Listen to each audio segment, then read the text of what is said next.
Bonjour les amis. Les navires sous-marins sont actuellement en service dans 39 pays du monde.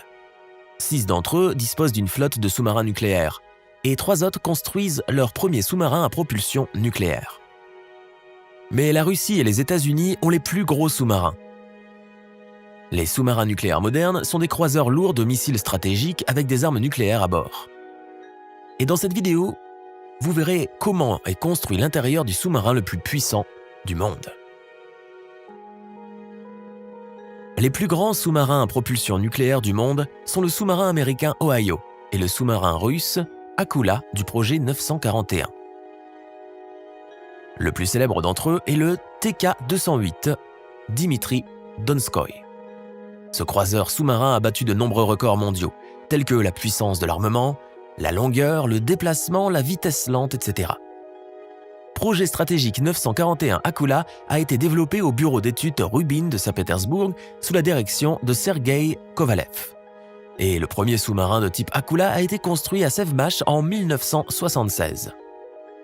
Il a été mis en service en 1980 et est aujourd'hui le seul sous-marin de ce type en service dans la marine russe. Les navires de la classe Akula, les plus longs sous-marins du monde. Le Dmitri Donskoy mesure 172 mètres de long, soit presque 2 stades de football. Et sa hauteur, de la quille au sommet du navire, est d'environ 26 mètres.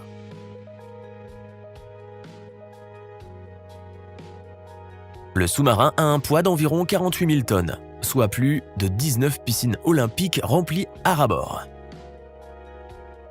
Il est alimenté par une paire de réacteurs nucléaires OK-650, produisant chacun 190 MW d'énergie thermique, ce qui nécessiterait environ 2 millions de panneaux solaires de 200 watts pour produire cette quantité d'énergie sur Terre. La vitesse maximale du porte-missile est de 27 nœuds en position sous-marine. Imaginez un bateau de 9 étages qui se déplace dans l'eau à une vitesse de 50 km/h. En surface, sa vitesse est de 22 nœuds. En 1986, Akula est entré dans le livre Guinness des records mondiaux. Il se distingue de tous les autres par sa construction inhabituelle, une sorte de catamaran à 2 coques entre lesquelles sont placés 20 lanceurs de missiles balistiques intercontinentaux. Et ils sont placés à l'avant du navire, devant la barrière des dispositifs coulissants, entre les 2 coques plutôt qu'à l'intérieur de la coque pleine comme d'habitude. Toute la structure est unie par une coque légère qui accueille 3 nacelles plus robustes. Le module de commande avec un poste de contrôle central, un compartiment en torpille dans la section avant et un compartiment mécanique dans la section arrière. En plaçant 3 compartiments fonctionnels et détachés dans l'espace entre les coques principales, la sécurité incendie et la capacité de survie du bateau ont été améliorées. Afin de réduire le bruit, la coque est recouverte d'un épais revêtement en caoutchouc, de sorte que le bateau se fond dans l'océan à tel point que les baleines et les orques le confondent souvent avec leurs congénères, ce qui crée une couverture supplémentaire. Le sous-marin est adapté aux opérations dans les latitudes nordiques de l'Arctique. Il est capable d'effectuer de manière autonome des manœuvres tactiques et sous la glace. La coque de l'Akula est capable de briser des blocs de 2,5 mètres d'épaisseur, contrairement à celle du navire américain Ohio qui n'est pas conçu pour les eaux froides. La taille énorme du croiseur sous-marin est due à la taille des nouveaux missiles balistiques intercontinentaux à 3 étages dont il est armé. Par rapport aux missiles américains, ces missiles R-39 ont une meilleure portée, de 8300 km. Cela signifie qu'ils peuvent atteindre l'équateur directement depuis le pôle Nord.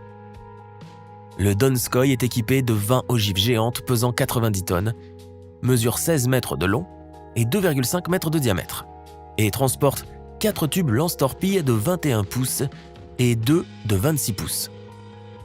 La défense antiaérienne consiste en 8 ensembles de systèmes de défense antiaérienne portatifs IGLA 1.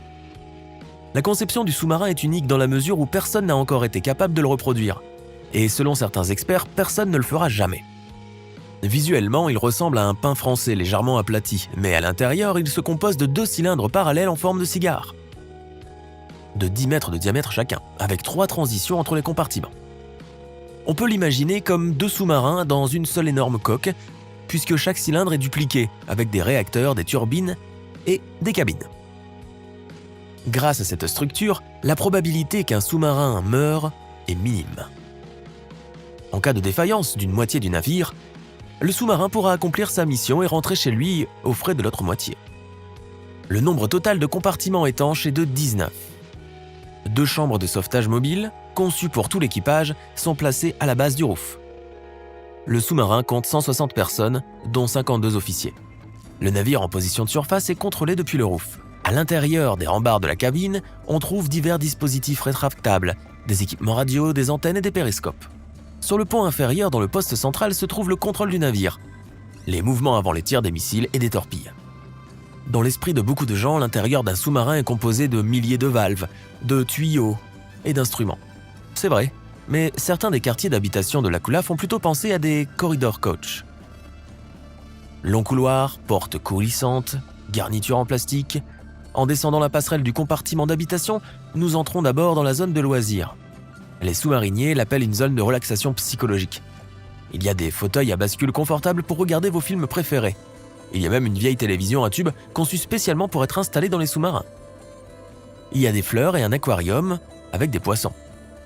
En quittant la zone de relaxation psychologique, nous atteignons un autre endroit intéressant, la salle de sport, et derrière elle, une piscine. Un peu plus loin, on trouve un sauna avec un hammam et des douches. La piscine est toujours remplie d'eau de mer salée. Dimitri Donskoy a été construit pour servir dans le nord, donc l'eau est glacée. Juste parfait pour un saut après le bain. Le hammam est électrique pour des raisons de sécurité, bien qu'il soit en quelque sorte chauffé par l'atome. Pour connaître le carré des officiers, le mess du personnel et les autres pièces, il faut passer par une succession de baies d'habitation et de couloirs. Le personnel de commandement, les commandants des unités de combat, vivent dans des quartiers d'une personne par pièce. Officiers subalternes, 2 par pièce. Des aspirants et le personnel, 4 personnes par pièce. La cabine du personnel ressemble presque à des cabines de train, notamment les couchettes supérieures, mais elles sont beaucoup plus confortables. Il y a des bureaux, des casiers pour les vêtements et des lavabos. Au-dessus de chaque couchette se trouve un appareil respiratoire à tuyaux, nécessaire pour protéger les organes respiratoires et visuels en cas de présence de produits chimiques dangereux dans les compartiments. Le carré des officiers ressemble beaucoup à un musée, et ce n'est pas une erreur.